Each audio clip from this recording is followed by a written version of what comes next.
So I wanted to create this video on the mechanism of why menopause can make someone fat, okay?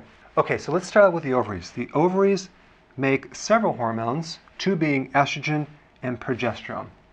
Now, when you go through menopause at age 52, sometimes it's earlier, sometimes it's later, you basically stop releasing eggs, okay? So an average woman releases 400 eggs, and after that last one, it's done, right? So we go through this menopause, so they're going in retirement.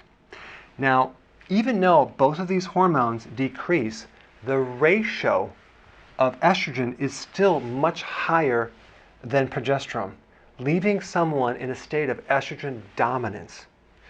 The estrogen dominance will trigger another hormone up in the brain, hypothalamus, okay?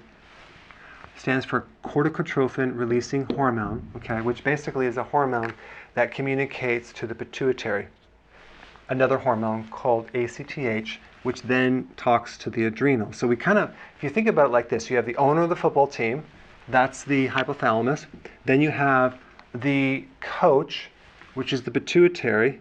And then you have the quarterback, which is the adrenals, okay? So basically you have just the three levels of communication.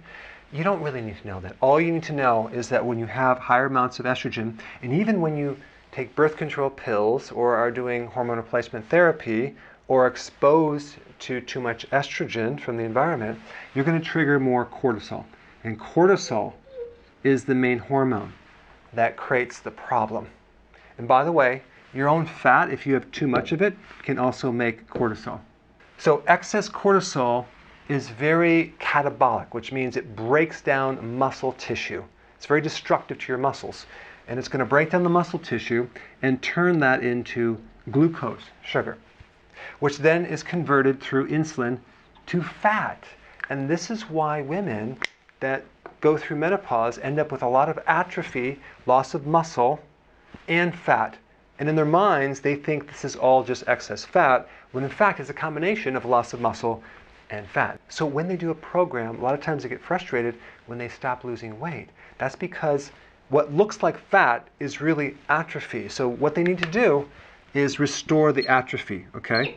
And number two, they need to deal with the actual fat. But I think what's most importantly is to address the adrenal. Now, this video is just on the mechanism. I put some links down below on what to do to support healthy adrenals and what to do for muscle loss. So click the link below and check out the second part. So we've been getting a lot of success stories, but I don't have your success story yet.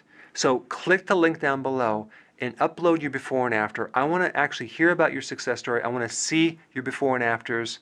And every week we do featured success stories. So click the link down below and share your success.